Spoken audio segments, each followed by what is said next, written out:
So earlier this week we discussed the destruction of the Death Star through its thermal exhaust port, and today I want to discuss a little bit more about power systems in Star Wars. Let's talk about the Hypermatter Reactor, a little bit about how it works, and how it powers the entire Star Wars galaxy. I'm Colin, and this is Sci-Fi Deep Dive.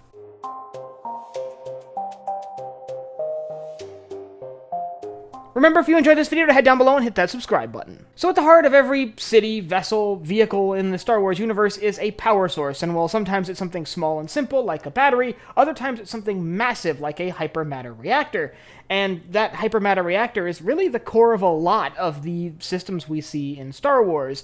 We could talk all day about hyperdrives, propelling ships through space, or the Tabana gas used to fuel blasters, but none of that's possible without raw energy, and that comes from the hypermatter reactor. So I figured today we could dive into a little bit about what we know about how this mostly techno-babble piece of equipment works, and discuss a little bit what a hypermatter reactor is. So the full name of a hypermatter reactor is a hypermatter annihilation reactor, which kind of describes what it does.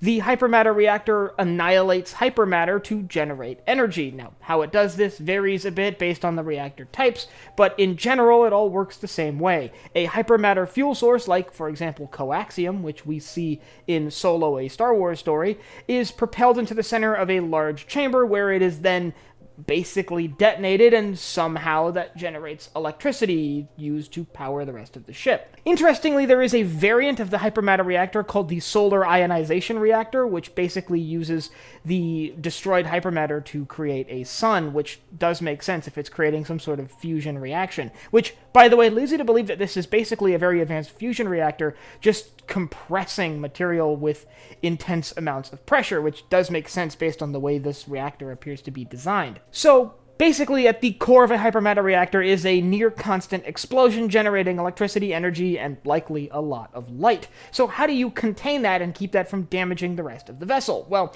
you need some very dense metals and very intense materials to prevent that from basically blowing apart whatever this hypermatter reactor is powering. And for that, they use dunium and dolomite, which are two very capable metals from within the Star Wars universe. Now, many of us, when we think of the hypermatter reactor, we think of the core of a Star Destroyer. For example, that big sphere that kind of hangs out of the bottom of the Star Destroyer, which is the bottom of the ship's hypermatter reactor. But these were actually fairly versatile tools that were on smaller ships and, kind of interestingly, used as surface power plants in cities, which we do see on Coruscant during the Clone Wars. After all, it makes sense if you have this very efficient, very compact power source to use it elsewhere, especially if it's relatively safe enough to put into a space vessel. So, in most cases, cities across the Star Wars universe are powered by the same power systems that power the massive capital ships, and those systems are in vessels as small corvettes, and even some starfighters have miniature hypermatter reactors in them. Furthermore, we don't ever see any evidence that these reactors create any byproducts. There doesn't appear to be very much waste from these, and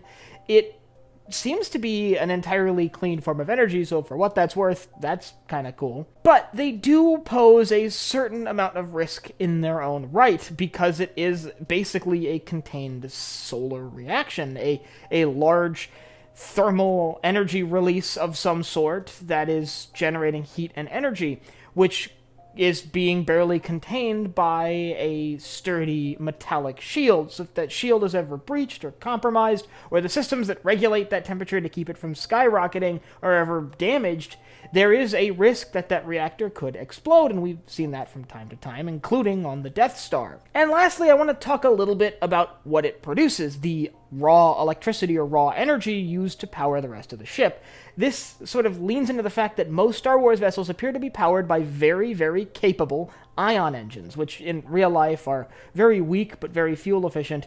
In Star Wars, they appear to be much more powerful, which makes sense. It's all much more advanced. So the only fuel you really need for those engines is a light gas and energy, and if the reactor really is generating that much energy, you have no shortage of that resource. So it does free up a lot of space that would normally be taken up by bulky fuel tanks for other elements around a ship. Still, at the end of the day, the hypermatter reactor is just one of the many elements that make a ship work. If you'd like to see one of these hypermatter reactors in action and learn about how it fits into the overall structure of a vessel, I'll leave a link up here to my breakdown about the propulsion systems on the Imperial-class Star Destroyer, which does touch on the ship's hypermatter reactor, where it's located, and the systems that are directly attached to it.